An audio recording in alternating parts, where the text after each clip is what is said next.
منیب صاحب، شام میں جو فرقہ وارانہ انقلاب آیا ہے اس کا کیا پس منظر ہے؟ دیکھیے 1966 میں حافظ الاسد جو تھے وہ وزیر دفاع ہو گئے. آپ چیف آف ایئر صاحب بھی تھے سیرین ایئر فورس کے. 4 اسٹار جنرل ہونے کے ناطے ان کا اقتدار کی غلام گردشوں میں بڑا انفلوئنس تھا اور وہ الوی فرقے سے تعلق رکھتے تھے جو مستق اعتبار سے اہل تشیع تھا. لیکن 69-70 میں جس وقت وہ انہوں نے تختہ الٹا اور وہ برس اقتدار آ گئے تو اس کے بعد انہوں نے چن چن کے اپنے فرقے کے لوگوں کو، الوی فرقے کے لوگوں کو اعلیٰ عہدوں پر فائز کرنا شروع کر دیا. وہ ساری جو گورنمنٹ تھی وہ الوی فرقے کے گرد جو تھی وہ گھوم رہی تھی.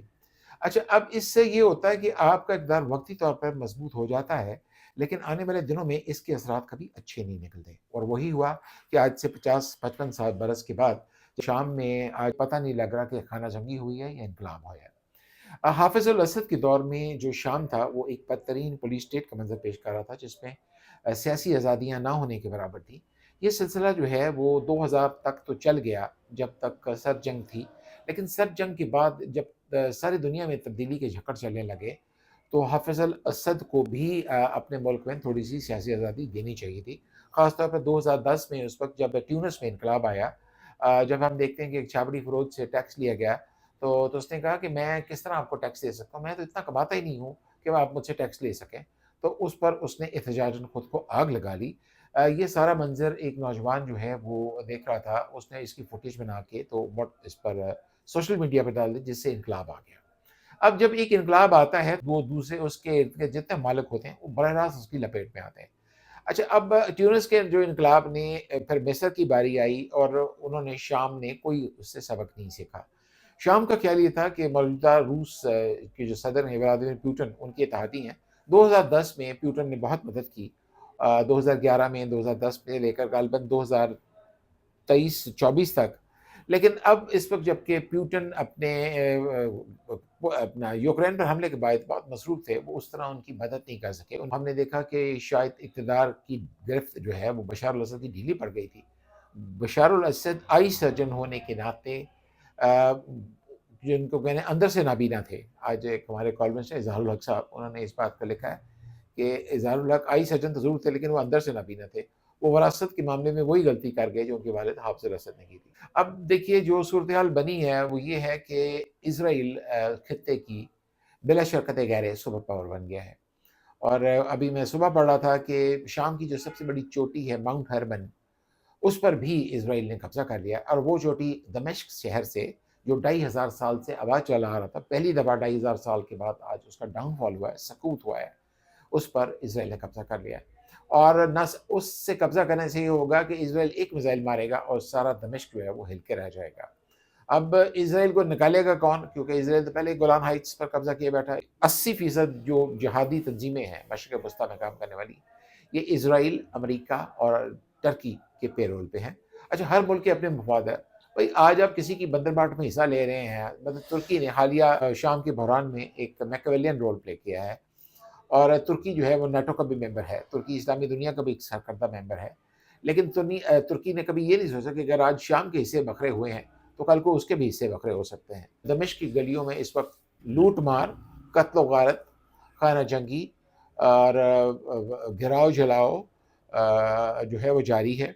اور رات گئے تک مطلب ایک فوٹیج ہے، جو لوگ آئے ہیں برسکتار ان کو کیا پتا گورننس کیا ہوتی ہے، ان کو کوئی ٹریننگ ہے. دیکھیے فائر چلانا، فائر کرنا بہت آسان ہوتا ہے، حکومت کرنی بہت مشکل ہوتی ہے. اس کے لیے آپ کو برسوں کی، اشروں کی ٹریننگ چاہیے ہوتی ہے جو کہ موجودہ جو لوگ ہیں، جو 6-7 تنظیمیں ہیں، ان کے پاس کسی کے پاس جو ہے وہ نہیں ہے. اب ان حالات میں شام کیا ہوگا؟ شام میں افراتفری ہوگی، شام میں خانہ جنگی ہوگی. جس طرح کی یہاں حکومت ہوگی وہ وہاں جو ہے اپنی حکومت بنا لے گا اور یہ ایک نہ ختم ہونے والا بھتہ اور لوٹ مار کا سلسلہ جو ہے وہ شروع ہو جائے گا جس کا سارا الٹیمیٹ فائدہ جو ہے وہ اسرائیل کو جائے گا. اور کوئی بعید نہیں کہ آئندہ آنے والے دور میں اسرائیل توبہ نعوذ باللہ مقبوضہ بیت المقدس کو مسمار نہ کر دے. تو ابھی مجھے کوئی شعر یاد آ رہا ہے علامہ کا کہ گنبد نیلوفری رنگ بدلتا ہے کیا، دیکھیے اس بحر کی تہ سے اچلتا ہے کیا. منیب صاحب، کیا یہ تاثر درست نہیں ہے کہ شام کے اندر جب یہ الوی اقتدار رہا تو غیر شیعہ فرقہ کو دبایا جاتا رہا، ان کے ساتھ امتیازی سلوک رہا؟ دیکھیں جس وقت آپ سیکٹیرین چینج آتی ہے تو اس کے اثرات کبھی بھی مثبت نہیں ہوتے. ٹھیک ہے. اب انفارچونیٹلی شام میں سنیوں کی اکثریت تھی، لیکن جس طریقے سے حافظ الاسد نے دبائے رکھا کچھ رشیا کی مدد سے، کیونکہ رشیا اور باس پارٹی جو ہے وہ باس پارٹی ایک ایکسٹینشن ہے، آف شوٹ تھی کمیونسٹ پارٹی آف 17 کی. تو آبویسلی جب آپ ایک ملک کے نظام کو، جب ایک ملک کے اتحادی بنتے ہیں تو پھر اس کا نظام حکومت جو ہے وہ بھی آپ کو کاپی کرنا پڑتا ہے. تو اس کے اثرات آٹومیٹیکلی جو ہے وہ آنے تھے، اور یہی وجہ کہ انہوں نے کبھی اس کا ادراک نہیں کیا، نہ حافظ اللہ اسد نے کیا، نہ بشار الاسد نے کیا. دونوں باپ بیٹا فوجی تھے، ایک فورسٹ جنرل تھا، ایک کرنل تھا. تو اس کا نتیجہ یہ بھگتنا پڑا کہ بشار الاسد کو، آج ہی روس کے نائب وزیر خارجہ کا بیان ہے کہ ہم نے ایک ہفتہ پہلے ان کو، بشار الاسد کو دمشق نکالنے کا بندوبست کر لیا تھا، اور ہماری اسکیم کامیاب ہوئی، ہم نے ایک سیف ایگزٹ کے ذریعے ان کو واپس نکلوا لیا. منیب صاحب، مسلمانوں میں جو بڑی تقسیم ہے وہ سنی شیعہ اہل حدیث فرقوں کی شکل میں ہے. جب شام کے اندر سنی شیعہ بنیاد پہ حکومت چلائی جا رہی تھی اور تقریباً 50 سال سے زیادہ عرصہ اس کو ہوا، تو آپ نہیں سمجھتے کہ جو دوسرے ممالک ہیں وہ بھی اسی سنی شیعہ تضاد میں ہی دیکھ رہے تھے اور دیکھ رہے ہیں، اور ان کا رد عمل بھی اس پہ فرقہ وارانہ ہی ہوگا؟ دیکھیے ہر ملک کے اپنے انٹرسٹ ہوتے ہیں، اس کے مطابق اس کا رد عمل بنتا ہے. مطلب سعودی عرب جو ہے وہ ایک وہابی ریاست ہے، سب کو پتہ ہے. ایران ایک شافی مسلک کی ریاست ہے. لبنان اتنا پیچیدہ نظام حکومت ہے کہ پریزیڈنٹ وہاں کا کرسچن ہوتا ہے، پرائم منسٹر وہاں کا سنی ہوتا ہے، کمانڈر چیف وہاں کا یہودی ہوتا ہے، پارلیمنٹ کا اسپیکر وہاں کا مسلمان ہوتا ہے، رائٹ، اہل تشیع ہوتا ہے. تو مطلب میرے کہنے کا یہ ہے کہ اتنا پیچیدہ نظام حکومت جہاں ہو وہاں سیاسی استحکام آنا ایک بہت مشکل اور ایک پیچیدہ مرحلہ ہوتا ہے. لیکن اس کا یہ مطلب نہیں کہ آپ اس کو بائی پاس کر کے آپ اپنی حکومت کرنے کا قائم کر لیں. اس کے اثرات کبھی بھی اچھے نہیں ہوئے. دیکھیے موجودہ جو صورتحال ہے اس وقت مجھے کوئی ملک ایسا نظر نہیں آتا جو اسرائیل کے سامنے کھڑا ہونے کی حیثیت رکھتا ہو. تو آج جس کو عرب سپرنگ جو ہم اصطلاح سنتے تھے 2010 میں جو ہم نے سنی تھی، آج 14 سال بعد وہ ایک میچور ہو کے گریٹر جوئش اسرائیل یا گریٹر جوئش پلان کی شکل میں مکمل ہو گئی. منیب، اگر آپ بتا سکیں کہ اس وقت جو مسلم ممالک ہیں اور خاص طور سے جو ہمسائیگی میں ہیں شام کی، ان کا اس وقت کس طرح کا رد عمل ہے؟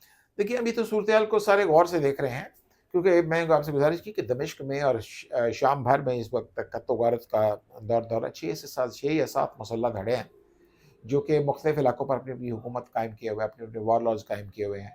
اور بدقسمتی یہ ہے کہ شام جو ہے بیسیکلی ایک عرب کا ایک ایسا ملک ہے جہاں ٹرائبلز کی حکومت تھی.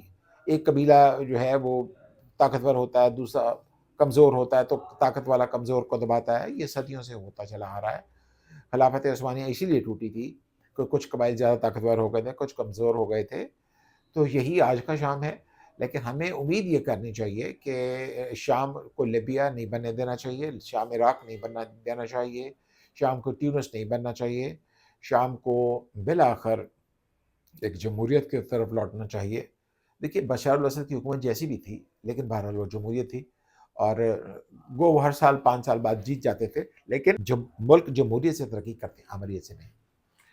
ملک جمہوریت سے ترقی کرتے ہیں، آمریت سے نہیں. اور منیب صاحب، آپ اس کی تائید کریں گے کہ مسلم ورلڈ کے اندر، مسلم ممالک کے اندر کہیں پہ بھی جمہوری پروسیس مستحکم نہیں ہے؟ آپ کی بات خاصی حد تک درست ہے. ملیشیا کی حد تک جو ہے میں کہہ سکتا ہوں کہ وہاں پر تو ایک جمہوری حکومت کام کر رہی ہے، لیکن آئیڈیل ڈیموکریسی کہیں بھی نہیں ہے. 57 اسلامی ملکوں میں کسی ملک میں آئیڈیل ڈیموکریسی نہیں ہے. اس بات سے میں آپ آپ نے شروع میں جو بھی مذہبی انتہا پسند تنظیمیں ہیں ان کی ذمہ داری امریکہ، اسرائیل وغیرہ پہ لگائی. آپ نہیں سمجھتے کہ مسلمانوں کا اپنا مائنڈ ہے، وہ خود آپس میں بھی فرقہ دیکھیے وارانہ بنیاد پر لڑتے ہیں؟ میں گزارش کروں، مسلمان اسلام کے نام پر بہت جلدی ایکسپرٹ ہو جاتے ہیں، اور یہ آج تک کسی مسلمان انتہا پسند تنظیم کو یہ بات سمجھ نہیں آئی. داعش ہمیں آن دا ریکارڈ اسرائیل نے بنائی ہے، اور ساری جوئش فنڈنگ ہے اس کے پیچھے. اور ان لوگوں کو اسلام کی آڑ میں اپنے مقصد کے لیے وہ استعمال کرتے جا رہے ہیں. 2010 سے سلسلہ شروع ہے. داعش نے بہت سے رنگ بدلے ہر ملک میں. اس کا مطلب یہاں شام میں اس کا نام النصرت فرنٹ ہے، عراق میں کچھ اور ہے، اردن میں کچھ اور ہے، لبنان میں کچھ اور ہے. تو یہ مختلف ناموں سے جو ہے وہ یہ آپریٹ کر رہی ہے، لیکن اس کا داعش کا اسلام سے کوئی تعلق نہیں ہے کسی صورت میں بھی. اچھا، اگر اسرائیل نے داعش یا اس طرح کی تنظیمیں بنائی ہیں، کیا اس کا یہ بھی مطلب ہے کہ مسلمانوں کی اور اسرائیلیوں کی، یہودیوں کی آپس میں انڈرسٹینڈنگ، تعلقات بہت بہتر ہیں؟ دیکھیے مسلمانوں کا وہ فیکشن جو کہ انتہا پسند ہیں، دیکھیے انتہا پسند میں اور بے وقوف میں اور احمق میں کوئی زیادہ فرق نہیں ہوتا، یہ تینوں ایک ہی سکے کے مختلف رخ ہوتے ہیں۔ آپ جب تک اعتدال کا دامن آپ اپنے ہاتھ سے نہیں چھوڑتے تب تک آپ کسی کے ہاتھوں کھیل نہیں سکتے۔ جب آپ اعتدال کا دامن اپنے ہاتھ سے چھوڑ دیتے ہیں تو پھر کوئی بھی آپ کو کھلونا بنا کے اپنے مقاصد پورے کر سکتا ہے، جس طرح داعش اور دوسری تنظیموں کو مقاصد بنا کے جو ہے وہ یہ کیے چلے جا رہے ہیں۔ اور آج حالت یہ ہے کہ اسرائیل کا ہاتھ پکڑنے والا آج کوئی نہیں ہے۔ اور جو میں نے آپ سے گزارش کی پروگرام کے دوران کہ ماؤنٹ ہرمن کا جو علاقہ انہوں نے قبضے میں لیا ہے اسرائیلی آرمی نے، اسرائیلی ڈیفنس فورس نے، وہ غزہ سے دگنا بڑا علاقہ ہے۔ کیا یہ سمجھا جائے کہ حماس، حزب اللہ، داعش، یہ تنظیمیں یہودیوں کی؟ نو نو نو، میں نے حزب اللہ کا نام نہیں لیا، میں نے حماس کا نام نہیں لیا۔ دیکھیے جب آپ ایک فیک تنظیم کھڑی کرتے ہیں ہاں تو اس کے سامنے کوئی نہ کوئی آٹومیٹکلی کوئی جنمن تنظیم کھڑی ہو جاتی ہے۔ ہاں حماس بنی 1987 میں، حماس جو ہے وہ غزہ کے مسلمانوں نے بنائی، اور حماس کے بانی تھے شیخ احمد یاسین، جو کہ 2001 میں اسرائیلی حملے میں غزہ میں ہی شہید ہو گئے تھے، رائٹ؟ تو جب آپ فیک تنظیمیں کھڑی کرتے ہیں ان کا مقابلہ کرنے کے لیے اصل لوگوں کو میدان میں آنا پڑتا ہے۔ پھر آپ نے بات کی حزب اللہ کی، ہاں حزب اللہ پراکسی ضرور ہے ایران کی، لیکن حزب اللہ جو ہے وہ اپنا بڑا اسٹرانگ اثر رکھتی تھی۔ مطلب آج کل ہی میں بینیامین نیتن یاہو کا بیان سن رہا تھا، انہوں نے کہا کہ جی ہم نے حماس کی کمر توڑ دی ہے، اور حزب اللہ جو ہے وہ 80% اس کی قیادت جو ہے ہم نے ختم کر دی ہے، اور ہمیں اب نہ حماس سے کوئی خطرہ ہے نہ اب اس سے کوئی خطرہ ہے۔ تو کہنے کا مقصد یہ ہے کہ جب لڑائی کروائی جاتی ہے تو اس طرح کروائی جائے کہ اصلی لوگ بھی مارے جائے، نقلی لوگ بھی مارے جائے، اور آخر میں بچے کچھ نہیں۔ شام پہ واپس آتے ہیں کہ وہاں پہ امن ہو جائے، ایک جمہوری ٹریک پہ شام چل جائے۔ چل جائے۔ آپ کیا سمجھتے ہیں کہ جو ریسٹ آف دی شام ورلڈ ہے، مسلم ہے، نان مسلم ہے، ان کو کس طرح سے رول پلے کرنا چاہیے؟ ایک تو یہ کہ ملک کا اندرونی سٹرکچر ہوتا ہے، باہر سے جب کوئی انٹرفیئر کرتا ہے تو اس کو عام حالات میں ناپسند کیا جاتا ہے، بیرونی مداخلت کا اصول اچھا نہیں ہے۔ اس تناظر میں دوسری دنیا کیا مدد کر سکتی ہے شامیوں کی؟ دیکھیے سب سے پہلے تو جو وارلارڈز آئے ہیں 6-7 تنظیمیں جو میں نے ان میں دیکھنا یہ ہے کہ ڈسٹریبیوشن آف پاور کیسے ہوتی ہے، ہاں نہیں؟ یہ کس طرح ملیٹنسی کرنا بہت آسان ہوتا ہے، لیکن کوئی ملیٹنٹ میں نے قدرتی موت نہیں مرتے دیکھا۔ یہ پتہ نہیں لگتا کہ ان کو کون مار گیا ہے۔ کبھی کسی ملیٹنٹ کو آپ دیکھیں گے کہ قدرتی موت نہیں آئی۔ یہ ہمارے پڑوس افغانستان میں بھی ایسا ہو رہا ہے، اور پچھلے 14 سال سے ہم مشرق وسطیٰ میں دیکھ رہے ہیں۔ اب دیکھنا یہ ہے وہ اپنے جو اختلافات ہیں ان کو کس طرح قابو پا کے ایک مستحکم حکومت دیتے ہیں۔ باہر سے تو کسی نے نہیں آنا۔ اب ہوا یہ ہے کہ شام میں اسرائیل کا انفلوئنس اس وقت سب سے زیادہ ہے۔ جیسے میں نے آپ کو گزارش کی کہ ماؤنٹ ہرمن کا علاقہ جو غزہ سے بڑا علاقہ، دگنا علاقہ ہے، اس پر اسرائیلی فوج 4 دن پہلے ہی قبضہ کر چکی ہے۔ اب وہ بیٹھ کے وہاں پر اپنی چوکی بنا کے ایک حصے اس ساری سچویشن کو مانیٹر کریں گے۔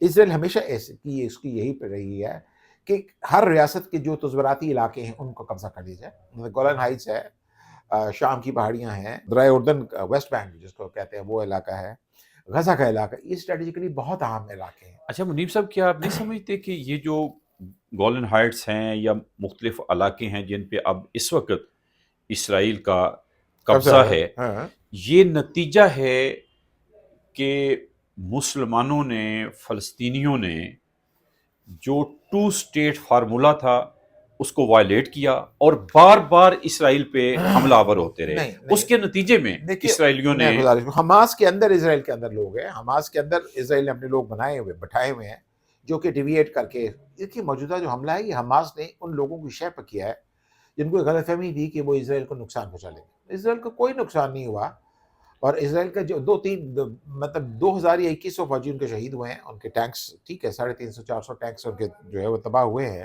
حزب اللہ کی طرف سے، لیکن اس کے بدلے میں انہوں نے بہت بڑا علاقہ جو ہے کور کر لیا۔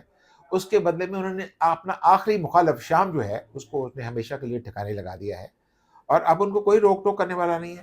جب آپ جنگ لڑتے ہیں تو جنگ کا اصول ہوتا ہے کہ آپ کو نقصان بھی ہوتا ہے، آپ کو فائدہ بھی ہوتا ہے۔ At the end of the day یہ دیکھا جاتا ہے کہ آپ کا نقصان زیادہ ہوا یا آپ کا فائدہ زیادہ ہوا۔